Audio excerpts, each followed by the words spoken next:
And we talked for like an hour or so. And in there he was asking like, well, if you do this and, you get to the point where you can start building a life for yourself, what do you want it to look like? And he said, have you ever been to college before? And I said, yeah, kind of. Right, kind of. Right. But I don't really want to, I'm not thinking about that right now. And he's like, well, I see that in your future. I don't really use social media anymore, but I had a Facebook at one time, and I posted it on there, and I was like, these are like the steps to, the rest of my life, something like that. And I think like a couple of my friends are like, you're being silly, like, what a dorky thing to say. But I didn't know, like later, like that's incredible. You bring that up. What was it academically for you? So it was an expansion of the same principles that I took advantage of the other parts of my stories. I leaned on the people I encountered. I trusted them. What makes us resilient? What makes some people continue to pursue their goals and dreams in spite of roadblocks or challenges? What if all we needed was an opportunity? Imagine if we trusted our talents, our abilities, and our strengths, then took a chance on ourselves. FutureProof is a Cincinnati State faculty and student-created podcast where students, alumni, and employers share adventures in learning outside of the classroom. We hope you will cheer, cry, and laugh along the way as we share our students' stories of resiliency and overcoming the odds. Find out what happens when we finally stop saying no and start saying yes. Hello and welcome to FutureProof. I'm Jane Martin Dressing. And I'm Amy Donbar. We're coming at you from Studio 459 on the Cincinnati State campus. FutureProof is a student-produced podcast highlighting alumni from Cincinnati State and sharing their experiences in community college and beyond. So this has been a wild week. Girl. We are at the last 5 weeks of the spring semester. It becomes crazy time.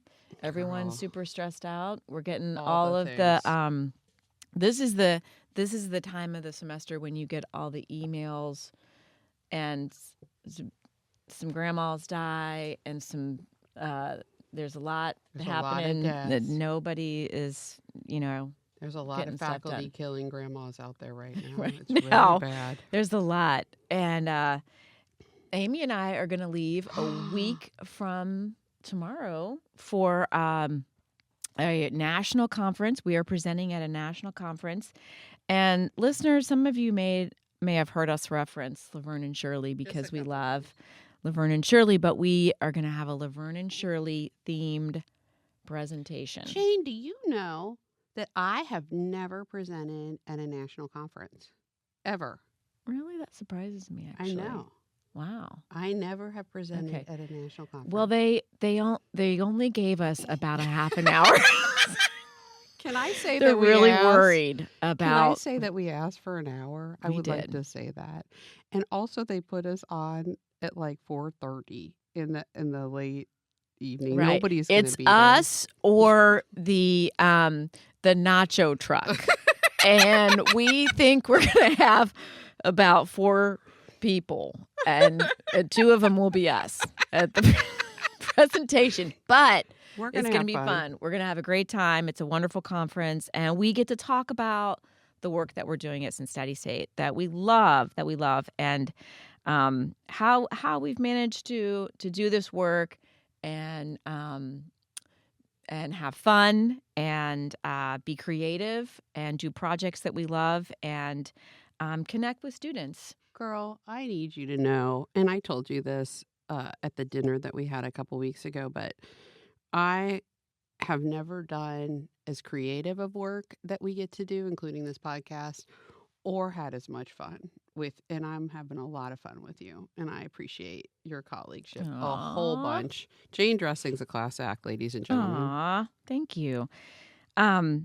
So, listeners, if you remember when we first talked about FutureProof, one of the reasons that we started the podcast was that we hear these incredible stories. And I was driving back from a site visit that was really a dark story, but an uplifting story. And I called Amy, and I am just, beside myself with thinking about where the student has come from and where they are now, and the story that she shared with me. And I was like, we have to get this out there. We have to find a way to tell these stories and let students tell their stories, because they're inspiring, and it's about resiliency, and it's what community college is about, and it's why we have to have community college and why education is so important. And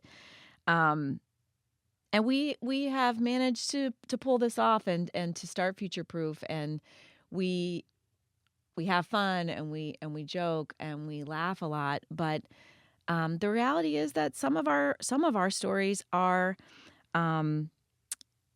start with some pretty deep and dark histories, and yet through those struggles we get to bear witness to the changes and the growth and the opportunities that are on the other side of that. And we are so happy today to have our guest with us. Great story we have here today. We're honored to have Mr. Harrison Perin. He was our virtual commencement speaker from 2020, back in those dark days. He is a graduate of Cincinnati State in the Associate of Arts degree, the Addiction Studies program, the Leadership Certificate. I think he probably had 12 more degrees from here. He did all the things, honors program, just really embraced college. And Harrison, we are so happy to have you with us here today. Thank you. Thanks for being with us. Thanks for having me. It's very humbling to be asked to come in and talk to you, so I'm really excited. Harrison has one of those stories that was a long and winding road to get to community college. That's what we see. That's what we see a lot at Cincinnati State.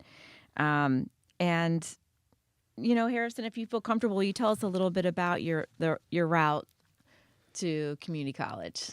Okay, so I started at Cincinnati State in the fall of 2018, and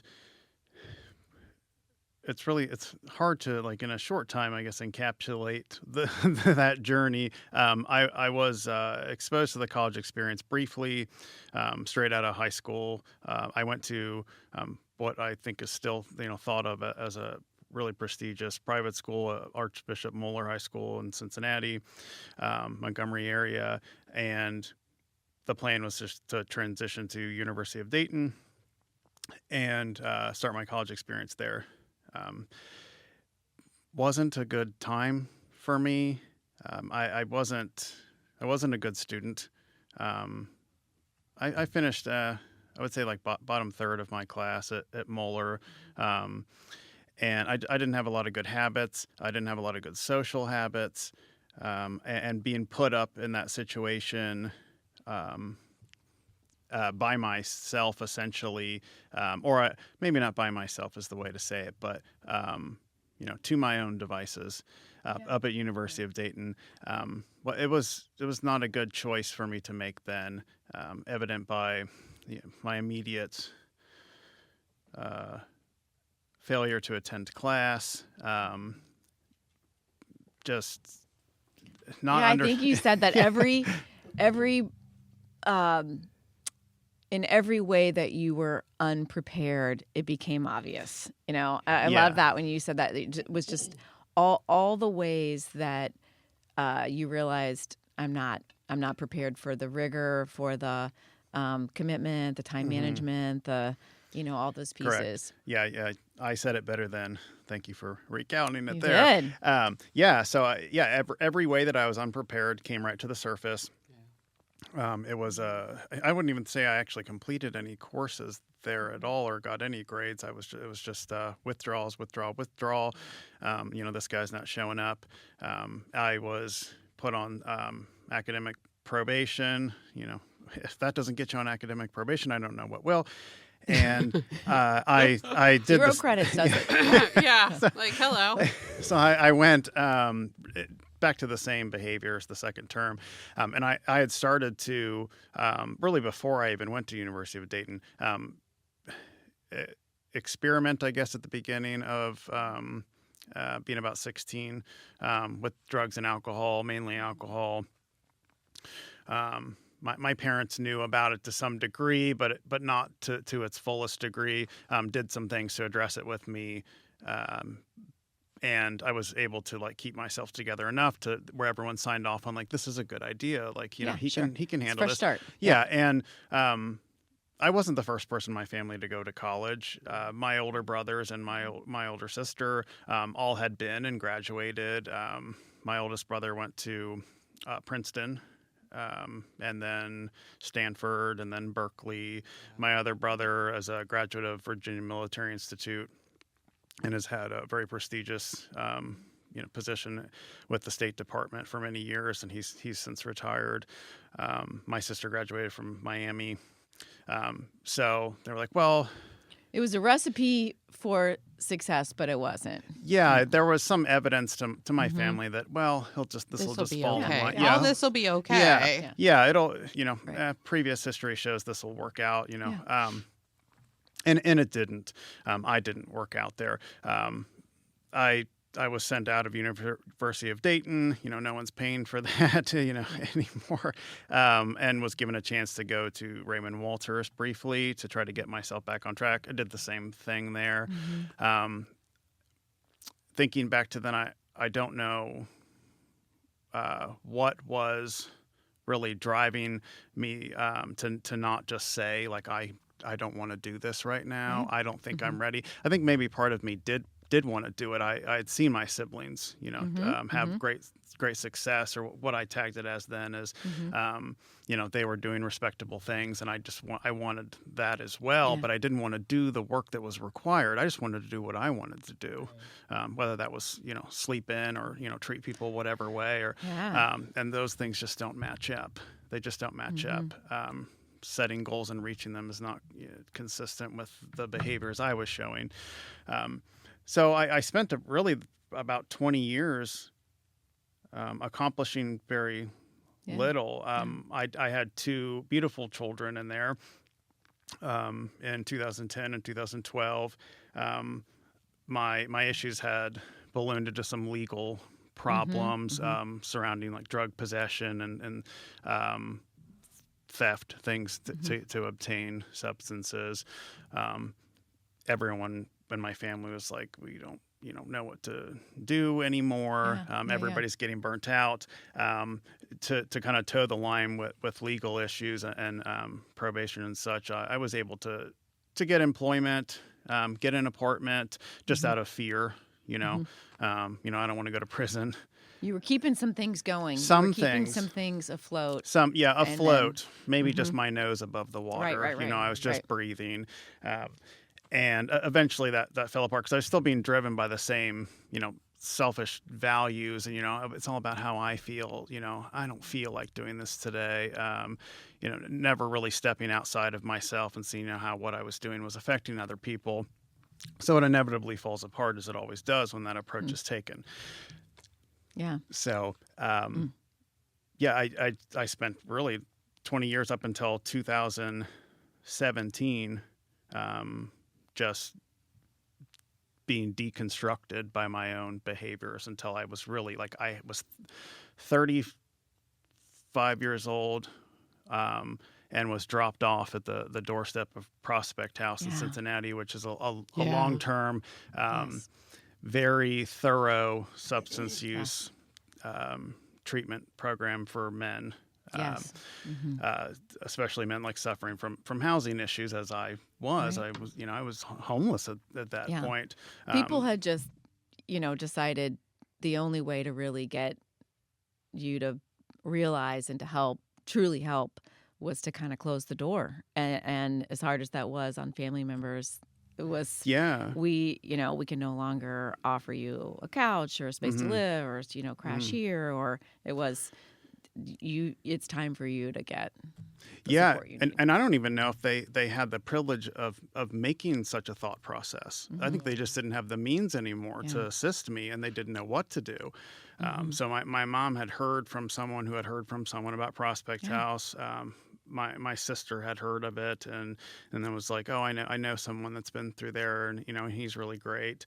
And I looked at What do you think was the thing that made you say, all right, this is it? Like Was it rock bottom for you? It was. I have a hard time with that terminology because it's like you can always dig deeper, For sure. Until you're dead, right? And you just can't dig Lord. anymore. Thank you, Harrison. So, it can always be worse. More people can be hurt. Sure. But it was very low. I think when I was talking to you, I described it like You were actually broken. yeah, I was truly broken. Yeah, broken. Literally. Yeah, literally broken. You had a broken sternum. I did. And your jaw was wired. My jaw, I'd had surgery on my jaw a couple months before I went in to treatment. And I'd been through treatment before, through the Ohio probation and parole department. And I would complete those just fine. Right. I'd Check have the some boxes. troubles, but I could check the boxes. That can be simple to do, but nothing had ever changed. But I still had maintained I still have some sense of identity. I think I know who I am. By this point, dropped off at Prospect House. I remember very vividly walking in there, meeting my counselor, and then being escorted into what they call the Great Hall there. It looks very much well, it's like going back to your elementary school sometimes, since I've been back there since then. It doesn't look as grand cafeteria. as it did that day, but it looks Right. like it's got that similar vibe to anyone that's seen like the Harry Potter movies, the big yeah, hall there. That's It's got exactly these what I giant was thinking. tables. Yeah, it's just like floating that. candles. Yes, and- the floating candles, the ghosts Yeah, are going through. Yes, Dumbledore's there. So I sat at this table. It was my group's table, but the rest of my group was off doing something that time of day. And I was just going to be checked in, admitted, and all that stuff. So I'm just sitting there by myself, and I'm looking up, and they have this big thing of posters on the wall that's to do with 12-step work. Mm-hmm. And I just looked at it, and I was like, where am I? What has happened? That's scary to me. I don't know what that is. But at the same time, I have no answers now. Every good idea I've ever had ended up being terrible. This is where I am. I don't want to say I was wanting to harm myself at that point at all, but I was literally, it was I was out of weighing answers. for the first time. I was is it this or is it nothing? And I know what that is. It's just so painful. It gave me courage in that moment. I'm going to try something new. I'm just going to let these men here, tell me what they've done. It's a therapeutic community program, so a lot of the employees there are in recovery and such. So I was I'm just going to listen to other people for a while, strictly. No ideas from me. Not that some didn't come up later. It wasn't like I had a super smooth journey through there. That can be a red flag in itself. And I had done that many times in treatment before. And you said it's a search for identity. It is. It's a search for yourself. Yeah. Who am I? Mm-hmm. Yeah, so I was willing to say, I don't know. I don't know. And I think that can be a real barrier for people. So I was able to admit that day. So you get through this program, you're months into the program, you're starting to feel healthier, stronger, a little bit more self-identity. You start working. Part of the program at Prospect House is paying your way, starting to pay back. I'm contributing to this house and to my living expenses, and the option came up to return to college, and I remember you telling me that the director saw this in you, saw that I see a college education in your future. And the first day you came in, Yeah. he said, Yeah. I see college in your future, right? Right. So then fast forward, as Jay was saying. Yeah, I was sitting in front of him a couple of days before I was actually admitted there. I was sitting there with that broken jaw, with that cracked sternum from EMTs, and a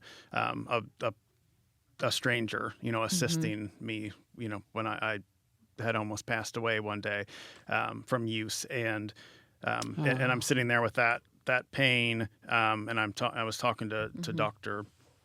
Logan, there. And I was like, this is like manifesting physically for me now. I he's like, I mean, do you feel like you're ready? And I was like, I don't. Look at me, like this is a mess right now. And we talked for like an hour or so, and in there he was asking like, well, if you do this and you get to the point where you can start building a life for yourself, what do you want it to look like? And he said, have you ever been to college before? And I said, yeah, kind of. Right, kind of. right. Yeah. But I don't really want to, I'm not thinking about that right now. And he's like, well, I see that in your future. And I was like, okay. Yeah. And then flash forward, Prospect House has been a long-time partner of Cincinnati State. We've had a lot of students come through and get degrees, and I've seen them get strong and healthy from the work that they put in at Prospect House. And so they encouraged you, go to school, go to Cincinnati State. Yeah. You don't have to jump into, just take a few classes. And of course, you didn't just, take a couple classes. You went all in. Right, I did. Yeah, they encourage not just spiritual growth there, whatever that looks like for each individual, guided by 12-step work, but identity is just like, what's the rest of your life going to look like?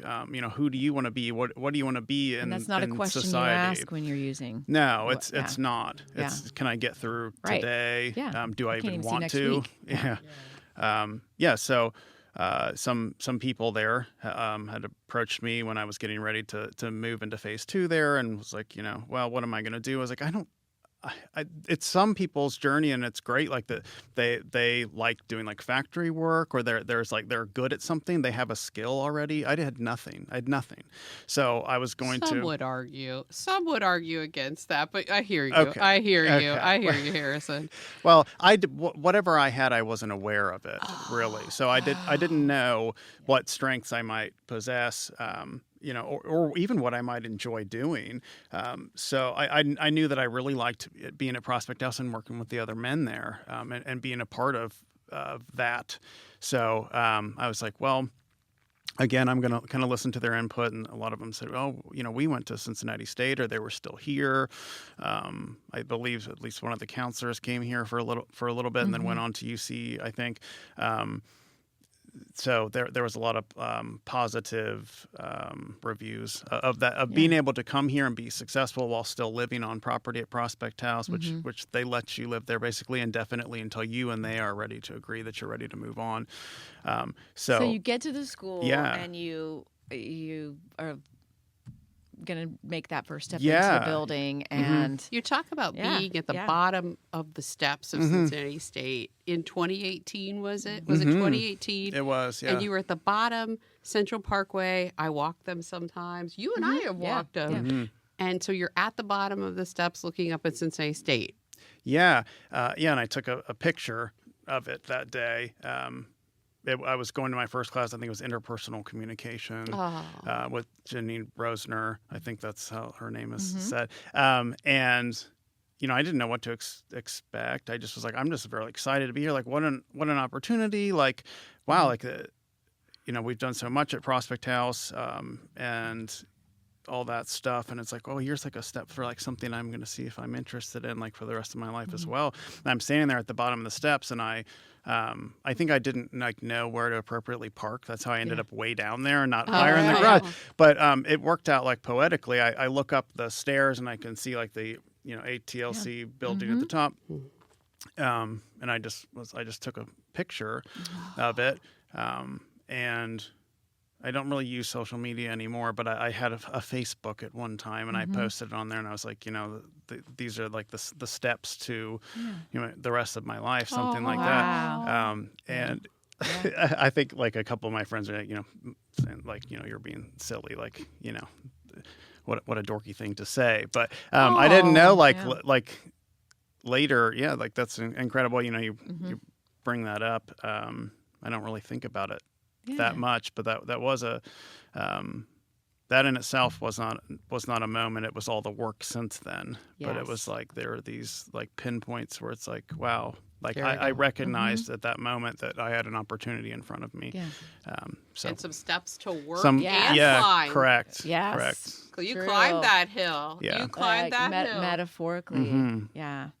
So, I had the pleasure of working with Harrison and seeing a lot of this growth, and like many students who are adults when they come back to college or at community college, you just approach learning with a fervor, with a mission, with a I'm going to spend 2 hours on this 10-point reflection, and just all in. And, you get involved in leadership, you get involved in the addiction studies program, you're doing the associate arts degree, and you're really starting to think what's next, and you're building that. And part of your journey, and every student's journey at Cincinnati State, is doing experiential learning. It's part of our curriculum that students, really dive in. And by this point, you had started working actually in the field of recovery. So you were, which is an approach in the substance use disorder field to have people in recovery coaching. And yes, it is. It's important. And so you're doing this experience. You're working. How influential was that experience of being a student, getting through this, very difficult work yourself, still in the process of getting through that work, and then working with people? Was that, what was that like for you, and how did that influence the rest of your approach to academics and what you were learning in your classes? Because at this point, you're already, you're the addiction studies program, so you're really like learning textbook stuff about what you lived through, and then you're working with adults who are currently trying to get it together. Yeah, correct. So I had been, I think I had been sober about like 9 months by the time I started here. By the time I started working in the field, I worked an entry-level position with Community Health Alliance up in City of Hamilton at Sojourners Recovery. And I was just like, well, I need to take a step forward. I hadn't quite reached where I was going to be ready to do co-op or experiential learning at Cincinnati State, but I had been cleaning swimming pools, which I enjoyed very much as a part-time job, and then I was a full-time student. But it was winter by this time, so there weren't a lot of pools to be cleaning, or they didn't need cleaning then, I should say. So I was like, now's a good time.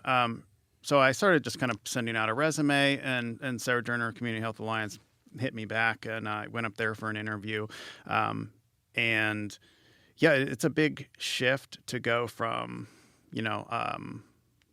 my recovery as a focus to being there for other people in a professional manner, which is different than like working with them in a 12-step program. The boundaries are different. So there's some adjustments. You're no longer there. like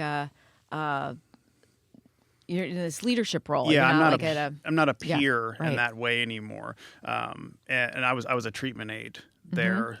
So I'm responsible for safety of the men, drug testing, attendance, running a few like non-clinical groups with them, things like that on the weekend.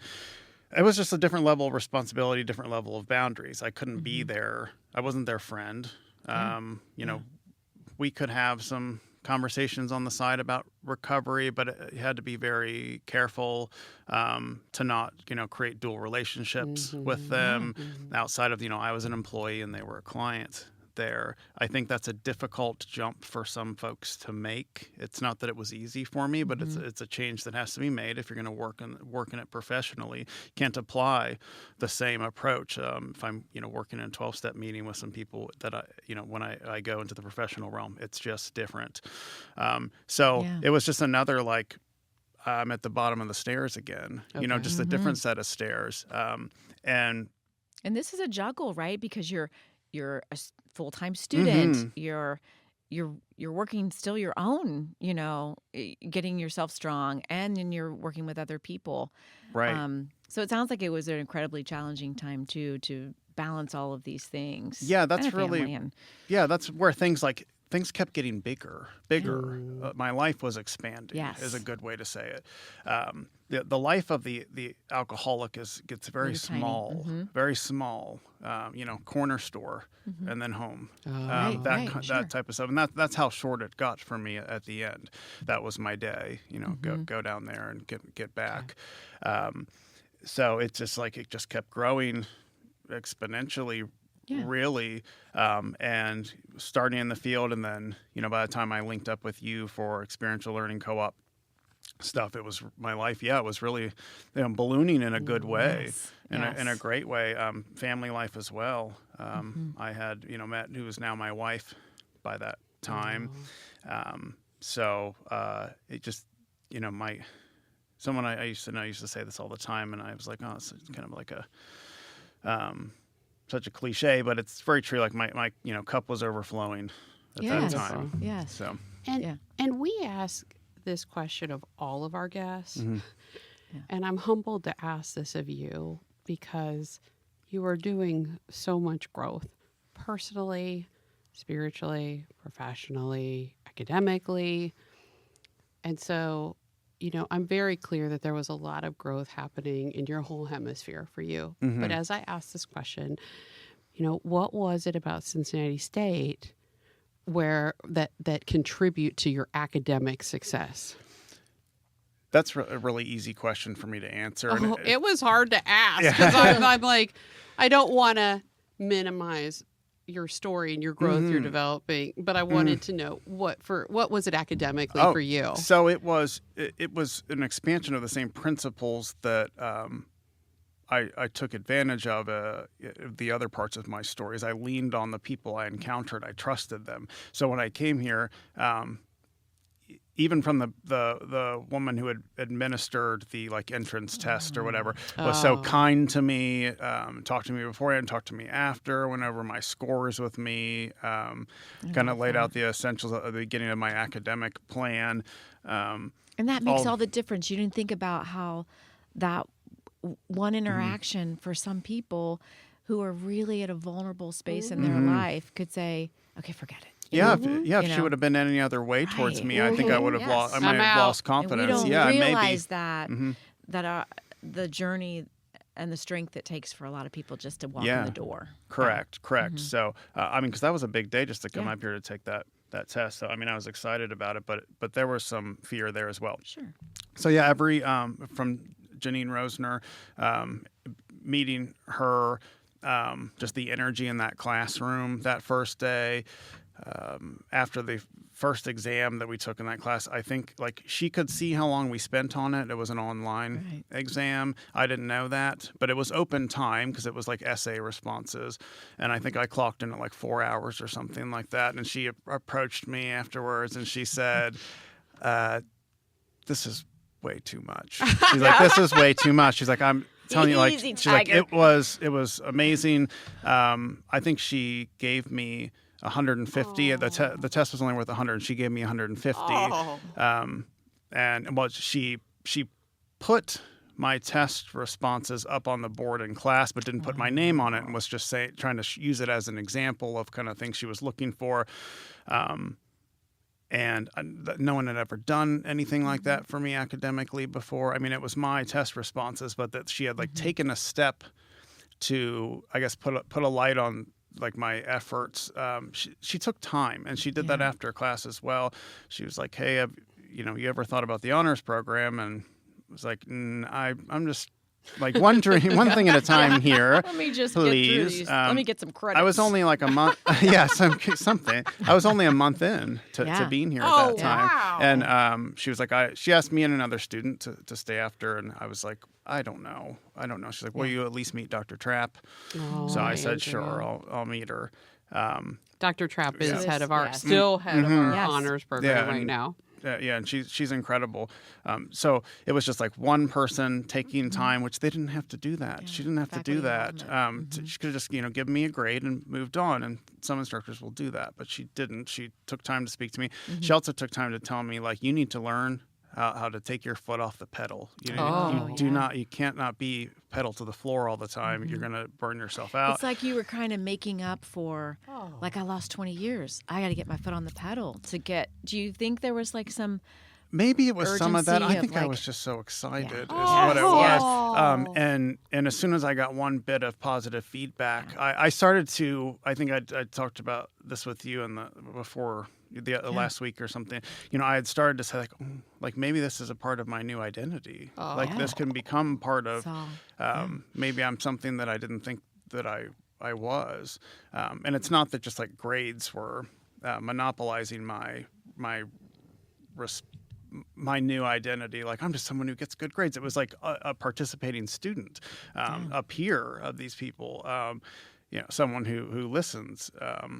I wanted to be a good student, as in like humble learning. Like it's about coming to class and it's not about coming in and demonstrating what I already know. Sometimes that's the case, but it's about like what I don't know. So I just took that approach.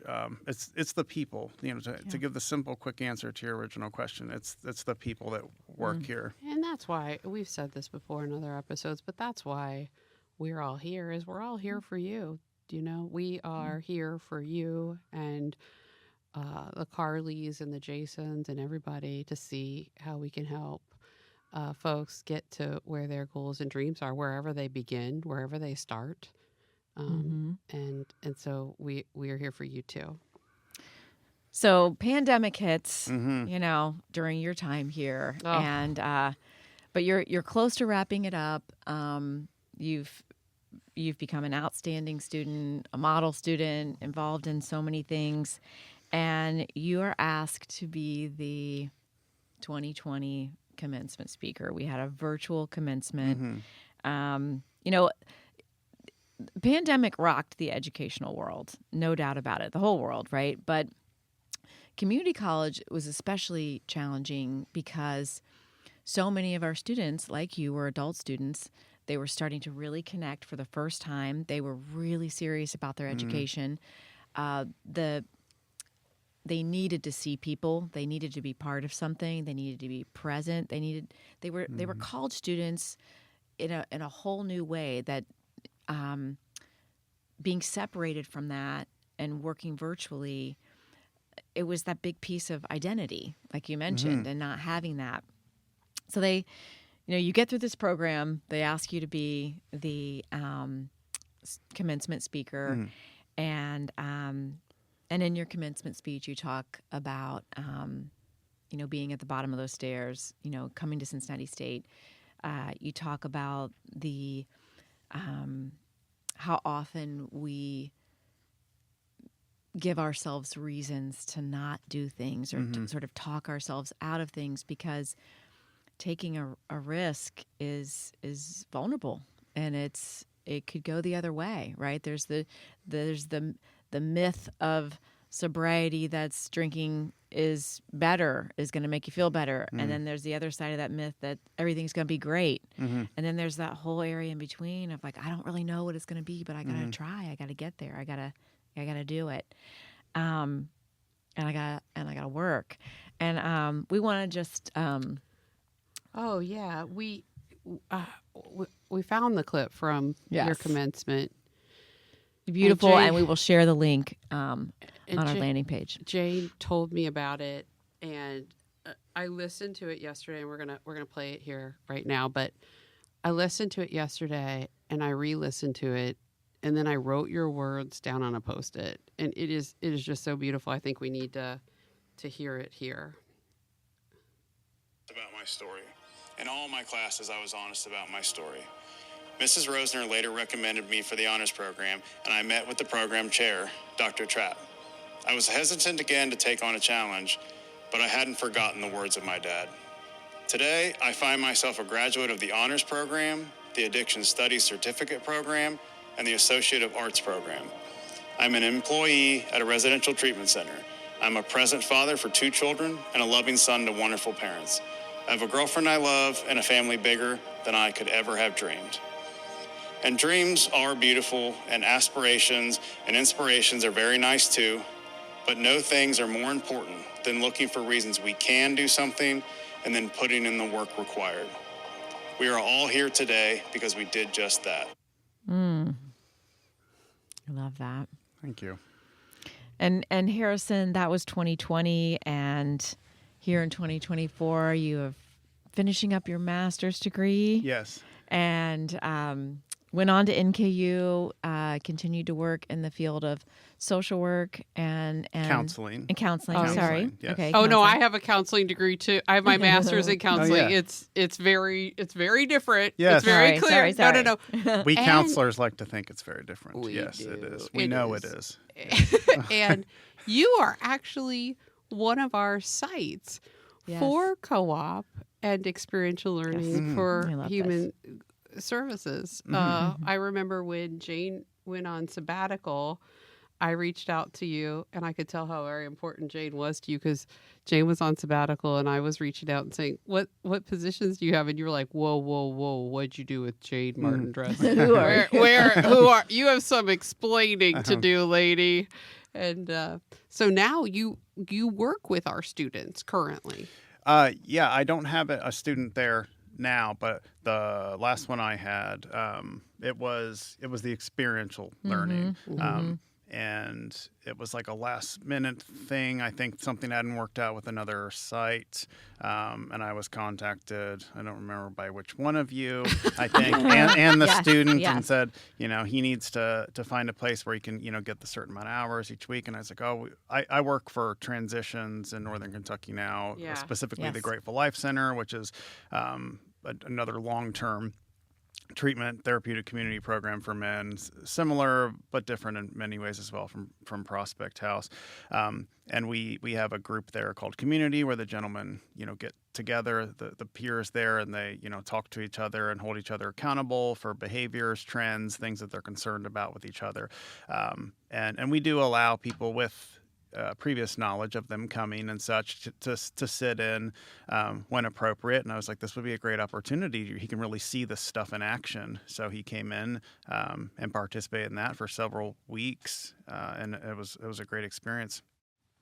Harrison, we are so grateful that you were willing to come on and brave to share your story. And I love that you shared with me that time doesn't heal all wounds, that time and work heal wounds, heal us. And we have to put the work in. And Jade and I do this for a lot of reasons that we mentioned before, but you also have impacted both of us with your story greatly. And I know that you will impact our listeners, and I appreciate you telling your story to us today and being with us today. Thank you so much. Thank you. It just felt really great to be asked to be here and to have a story. Although my story is just partially mine, it belongs to everybody that I encountered here at Cincinnati State, at NKU. My wife, she's my wife now, not my girlfriend anymore. Yes. Yeah. I was going to ask if there was anybody you wanted to thank. Yes, I want to thank my wife. I want to thank my wife. That question. She will listen to this and will screen it for mention of gratitude towards her. And she does deserve a lot. But to be invited and we want to hear your story is a sharp contrast to the couple decades when people really didn't want to hear what I had to say, and I didn't really have much of anything helpful to say either. So it's a nice marker of one of those moments where it's like, how I'm looking across at you two, and I'm like, how did this happen? How am I here? And then I think back to the word work. It took work. Thanks. It takes work. Thank you. Thank you. Thank you. Thanks, everyone, for tuning in this week to FutureProof. We are always looking for alumni that want to come on the show, so be sure to reach out to us at futureproof@cincinnati.edu. CincinnatiState.edu. Cincinnati State. I'm sorry, FutureProof. We'll fix it and edit. We'll edit and FutureProof at post. FutureProof@CincinnatiState.edu. And we mentioned a lot of organizations that help with recovery. And if you or someone you love is struggling with substance use disorders, there are many resources in the greater Cincinnati area. And we will also list those along on our landing page. Thanks again, Harrison. Thank you. Thanks for joining us on the FutureProof Podcast. The FutureProof Podcast is brought to you by Studio 459 up on the hill at Cincinnati State's main campus in Clifton. This podcast is produced in conjunction with the Cincinnati State Audio-Video Production Program, its students and faculty. Student producers are Jason Warner and Carly Baker. If you like what you heard here, please hit the subscribe button. If you're an employer or potential student interested in the programs Cincinnati State has to offer, please visit cincinnatistate.edu.